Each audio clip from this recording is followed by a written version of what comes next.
that this next stop on the Royal Tour would really be an adventure. And we had on board some very special guests. The President's three children, Juan Pablo, Luis Felipe, and Maria. More stairs, Mr. President? A little bit. Very good for your health, actually.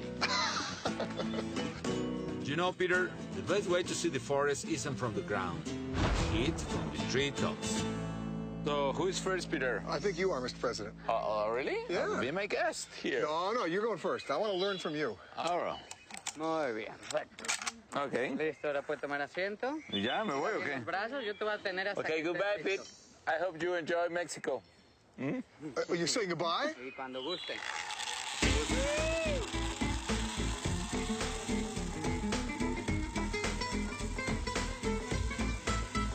Ajá, va rápido. I had to admit, the President made that look pretty easy. So now, it was my turn. Bye-bye.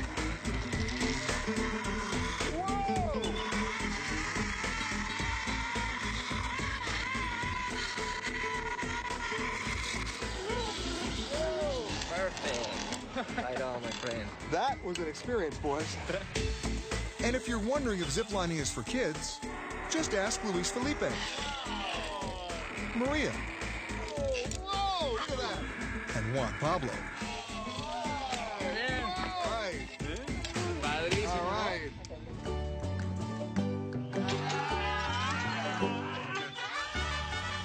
As we made our way from one canopy to the next, the thrills of riding the lines gave way to just appreciating the beauty of the environment. You see, Peter, I told you, the best way to see the rainforest is from the treetops.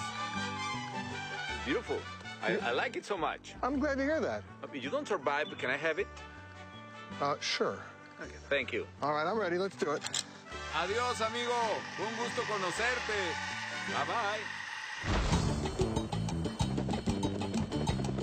The Royal Tour was off again, this time following the coast south to the region of Michoacan.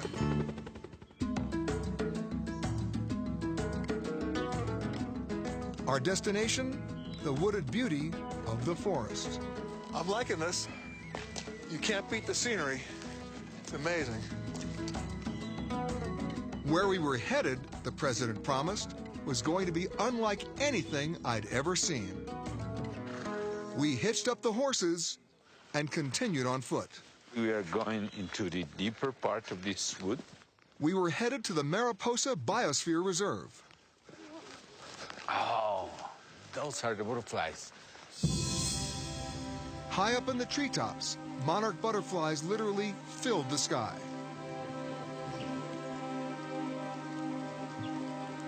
That's all butterflies? Yes. I see them all up there. Yes, 1,000 of them. There are so many butterflies that if you listen carefully, you can hear their wings beating. Wow, they're everywhere.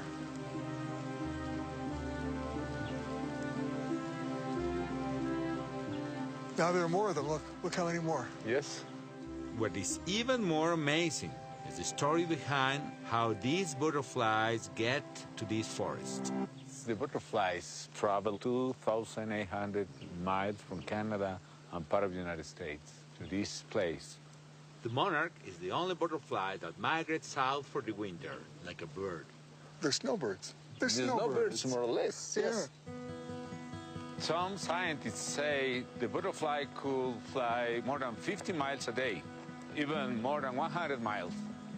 Yet what's truly amazing is that with a lifespan of only a few weeks to a few months, it's only every fourth generation of butterfly that instinctively knows when and where to make that long trip south. The generation living in winter, they realize that they need to do all this way south towards Mexico. So they always arrive this very same place. So they were the original tourists. Yes. How they pass the survival information on across generations remains a mystery. It's magical how they get here. It's magical what they do here, and it's still unexplained how they come back here every single year. Mr. President, Yeah? you have two new friends. Oh, yes? I can Yes. see that. Wow.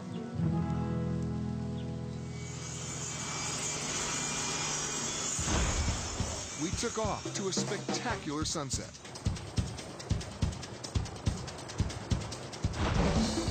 As we came in for a landing, the president told me he was taking me on a tour of one of his favorite cities, Morelia. We arrived a bit late for sightseeing, so he offered to take me somewhere else instead. A place so exclusive, so private, so inside, a place that few outside his inner circle ever get to see. His mom's house. Hola. The president was born here in Morelia into a Catholic working-class family, the youngest of 5 children. Nice to meet you. Mucho gusto. Luis, bienvenido. My mom. Con mucho gusto. Encantado. Bien, gracias a Dios. I'm actually Peter Greenberg here. I'm doing I'm visiting Mexico with an amazing. En Spanish, por favor. I have a great translator. Esta es mi casa y la tuya. Thank you so much. Muchas gracias. Yes. But the president isn't the only Calderon success story. With an anthropologist, doctor, accountant, and engineer in the family as well, it's clear where the family fortune went: to education. Was he a good student? ¿Que si era buen estudiante o no? Did you ever think he would end up running the country? No. She said that I used to say since child that I'm going to be president. I can't remember either. I don't remember. So you can see, this is Mari Carmen. This is John. Let me guess. Who's that? That is me. Young Felipe became laser-focused on politics from a very early age. He followed in the footsteps of his father, Luis Calderon Vega, who spent his own life fighting against an authoritarian government in Mexico, and who, in 1939, co-founded the president's own political party, the PAN. At age 25, Calderon won his first local election, and soon burst onto the national scene by winning a seat in the Chamber of Deputies, where he met his wife, Congresswoman Margarita Zavala. After a bid for the governorship in his home state of Michoacan, Calderon became the national president of the PAN party and was instrumental in helping Vicente Fox become the first real democratically elected Mexican president in modern times. In 2005, Calderon began his own bid for the presidency. He began far behind in the polls, but when the ballots were cast, he won the controversial election by less than 1% of the vote. And at age 44, became one of the youngest presidents in Mexican history. It was an honor his father unfortunately did not live to see. Well, this is the official picture, isn't it? Oh, yes. This is my son. What's his name? Felipe. I remember now, okay. It was time to head out. We had another early start tomorrow. Lovely to meet you, and Mom. Perdón. Bye. One more. Una más. Gracias. Thank you so much. Thank you, Peter. Thank you, Mr. President. See you tomorrow. You got it.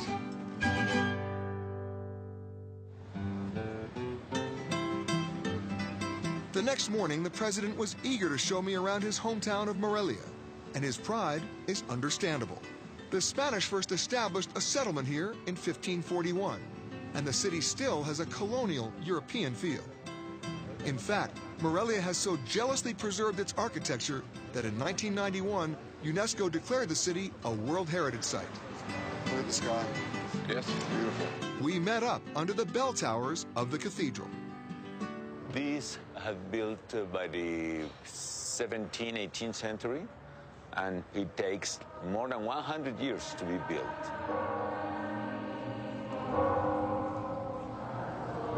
They are beautiful. Oh, it's a beautiful sound. I remember that very well. It's very emotional, because I know that I belong to this place. I belong to this city.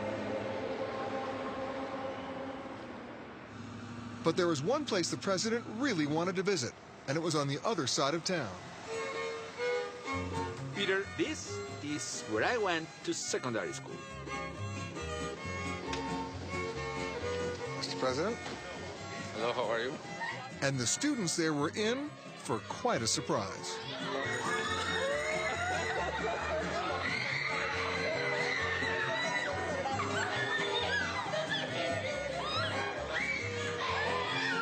He seemed more like a visiting rock star than a visiting head of state.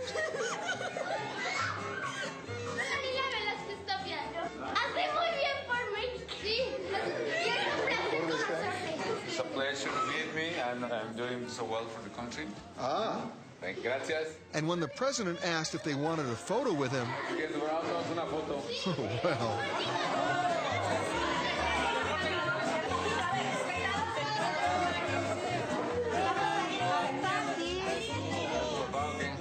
Okay.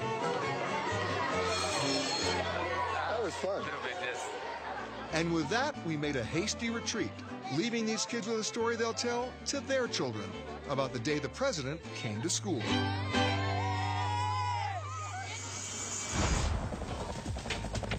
Now we are headed northwest.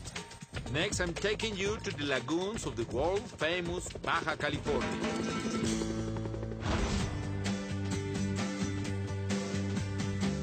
We hit the open water.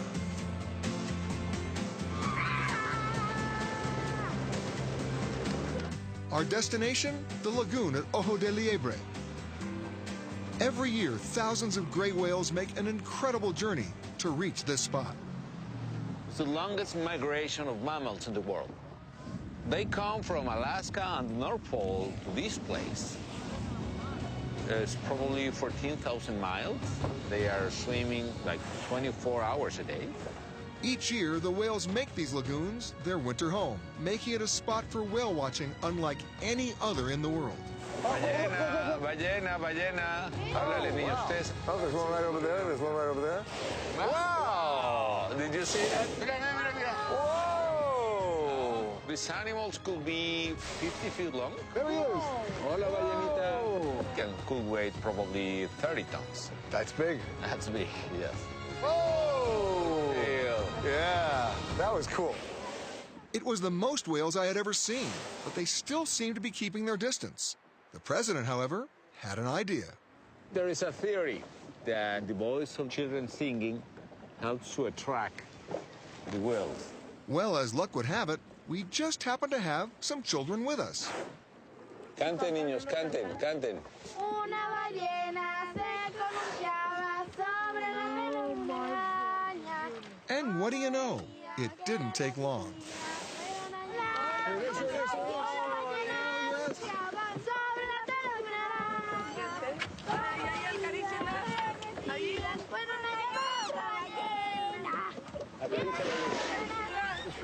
It was a magical moment, a communion between children and nature.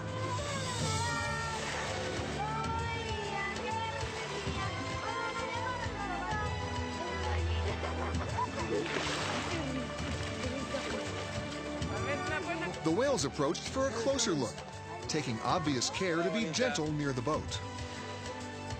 Wow! The water in these lagoons has an unusually high salt content, and that gives the whales buoyancy. It makes it easier for them to mate.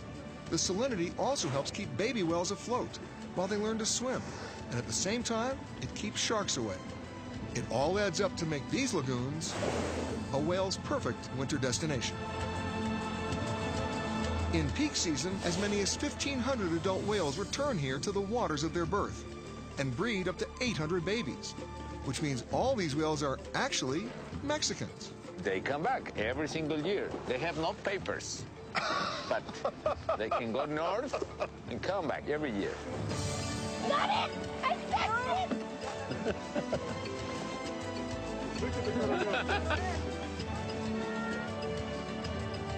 Why these whales bring their young to interact with humans is a mystery, even to scientists. Some say it's simple curiosity, but others see a more personal connection. It's nothing scientific, but these are very emotional animals. The whales like the voice of the kids, the sound of the kids, or the spirit of the kids. What about the voice of the president singing?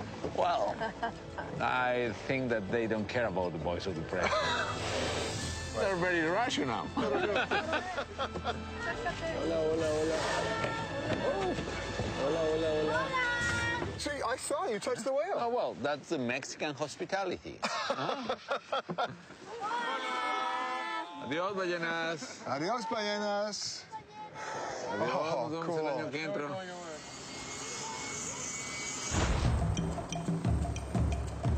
We left the coast behind and headed back inland.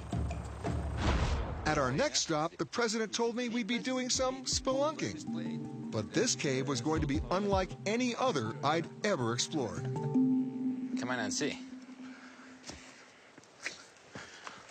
Here it is.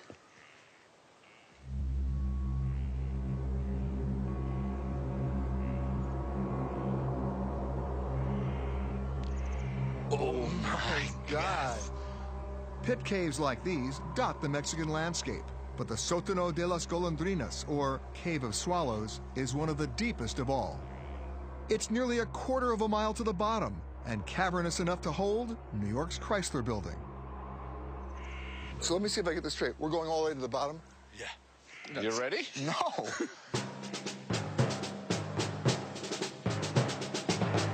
Listos? Peter, don't worry. This is all perfectly safe. Somehow, that didn't make me feel any better. Good luck, my friend. It has been a pleasure to meet you. You are a sadist.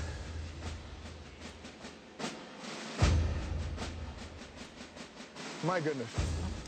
Mr. President, was this your idea? But you wanted to know Mexico better.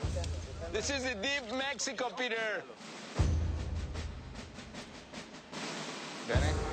Moments later, the president began his descent. Well, look who it is. Hi, Peter. Let's go, my friend. Viva Mexico.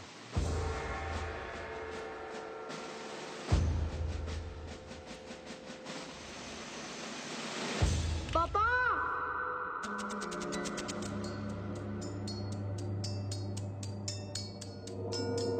Wow. Wow, wow, wow. It was slow going. One of the dangers of rappelling from this height is that the rope can heat up to dangerous levels and snap. And if you fall, well, from the top, you'd free fall for 12 seconds before impact. Think about that. I know I was. This is pretty amazing. You scared? No. No. Actually, I'm enjoying. Good. Huh? Good. Well, you're the president. Yeah. But that is, I have other duties that are more difficult and more dangerous. Now, Mr. President, I have to tell you, if we get all the way down to the bottom here, and there's a Starbucks here, I'm going to be very disappointed. Right. Prepare for landing. Fasten your seatbelt, Peter. Whoa. Oh, man. All right, where's Mr. President? Okay, he's coming. He's coming down. Okay. Okay, Peter. Well done, my friend. Huh? Ya llegué, Juan Pablo.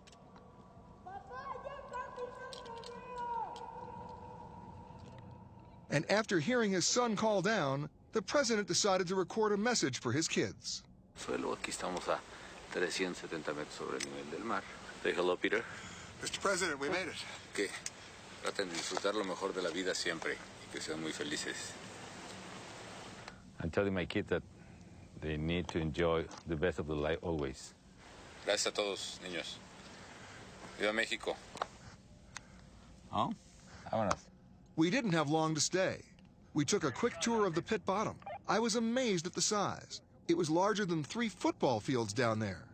What are all these? Oh, glasses, Personal belongings. watches. Probably. So welcome to the Lost and Found. But there was one stop the president had to make before we headed back up. The visitor's guest book. I'm very proud about the wonderful country we have. We must fight in order to preserve Mexico for always, to preserve it clean, fair, democratic, safe, free, and prosper. So Felipe Calderón, President of Mexico. Okay, ready. Listo. Oh, you see the swallows are coming, so we must go, I Peter. know. Let's go. Okay. All right, Mr. President. Hey, Peter. Huh? I'll see you at the top. I'll see you at the top.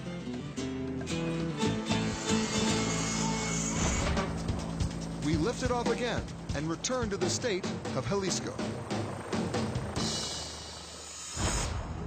Below us lay a breathtaking expanse of Mexican farmland, and the president insisted that there was only one proper way to experience this terrain. You know, Peter, you look good on the horse. You think so? Yes, I do. Whoa!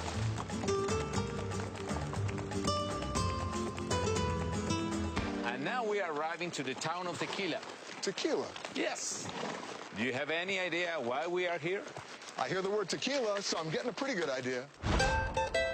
The city of Tequila was founded in 1530 by Franciscan monks, but the city is most famous for the drink that bears its name. In 1758, farmer Jose Cuervo purchased land in this region and began producing the liquor known as tequila. Today, 6 generations later, his descendants still run the business that's made this town famous. And what is it that's made tequila the lifeblood of this region?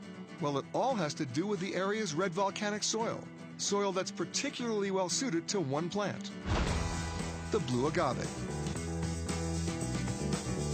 The agave has made tequila synonymous with Mexico and a source of Mexican identity and pride.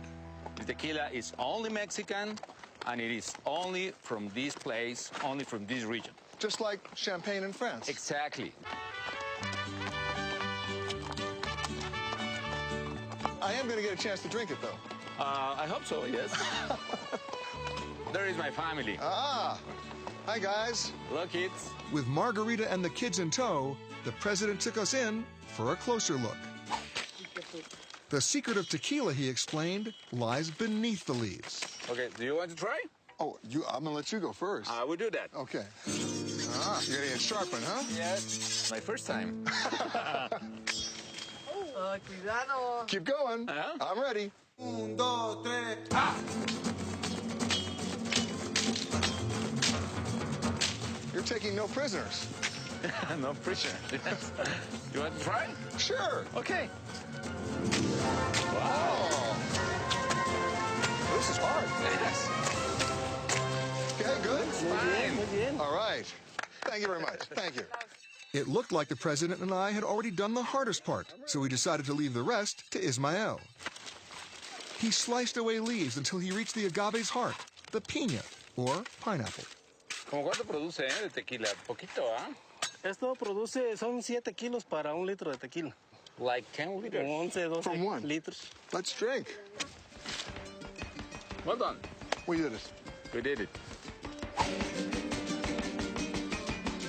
Back in town, we were joined by the distillery's owner, Don Juan Beckman. Look at that. He puts it on his head. There, we picked up the trail of our piña and watched as the workers dropped them into giant ovens. Huh? Smaller Yeah. It's easier to be president. Hey. Hold on. Then, it was on to bottling. Okay, and I'm going to put it back The in. president explained that this is handmade tequila. All the bottles are filled, one by human hands. There we go. Now what do we do? In this case, ours. Okay. All right. Down here. And after a different kind of presidential seal, The official seal of success. We did okay. with the finishing touch, now I had the complete tequila experience. Well, almost. Can I have some now? Not now. Before you taste tequila, Yes. you must to listen a Mexican song. Okay.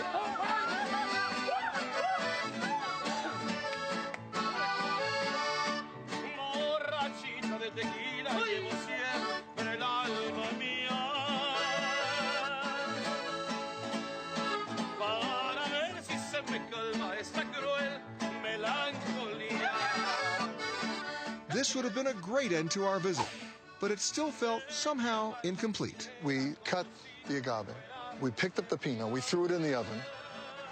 We bottled it. Can I drink it now? No, not yet. First we have to eat. Oh, yeah. Oh, And we have to prepare the meals. They led me over to a table where Jesus Avila, the head chef of the Intercontinental Hotel in Guadalajara, was waiting. So, Mr. President and Jesus, what are we making today? We are going to prepare some mix of traditional Mexican food and new Mexican food. The name of the dish? Guachimontones, ceviche style. Este menú. What is that? Look at that. Guachimonton is a pyramid of the region. Uh-huh. Take this because Okay, you I'll need hold on to to do this. exactly the same here. We began to prepare the dish using fresh, local ingredients. Okay. We have shrimp and lobster. Carrots, yes. Okay. Red onion, mix. Local is the key. Chef Avila bought the shrimp, lobster, and scallops from the Mexican Caribbean. Oh, wow, look at that. Pyramid, guachimontones. It's bread. Oh, this is bread? Yes. And because we are in tequila, of course, we serve it with blue agave chips. Would you let me work at your hotel now? Yeah. Oh, don't lie to me. You can wash dishes in the hotel. But before that, Can I finally drink some tequila? Salud. Salud. Yes. Salud. Salud.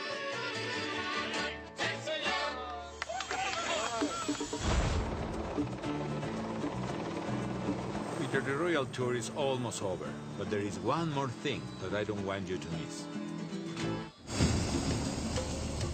And I promise we will travel there in style.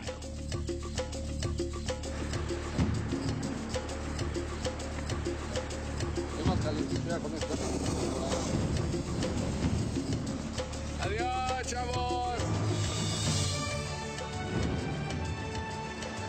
isn't this amazing?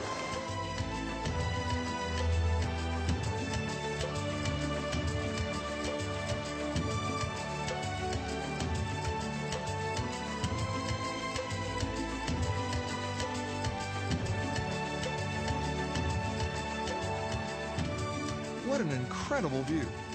If you think that's amazing, take a look over this way. Wow.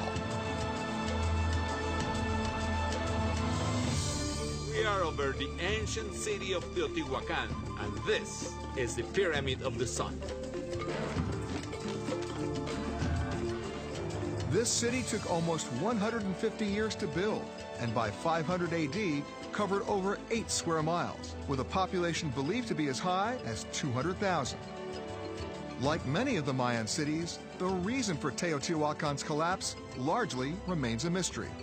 Today, Teotihuacan is one of 31 UNESCO World Heritage Sites in Mexico, the most in the Americas. It was a stunning view, but sadly, it also meant our adventure was nearing its end. It was hard to believe how much ground we'd covered and how much we'd experienced in just a week. We'd explored the ancient ruins and hidden treasures of the Maya, and we were invited into the mysterious world of their descendants. We'd witnessed some of nature's most incredible displays of beauty, and we'd adventured across some of Mexico's most inspiring terrain. And along the way, I not only learned an incredible amount about Mexico, but also about Mexico's president.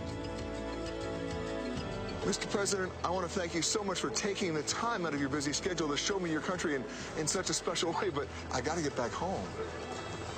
Not so fast, Peter. You know what the real magic of ballooning is? You know where you take off, but you have no idea where you will land.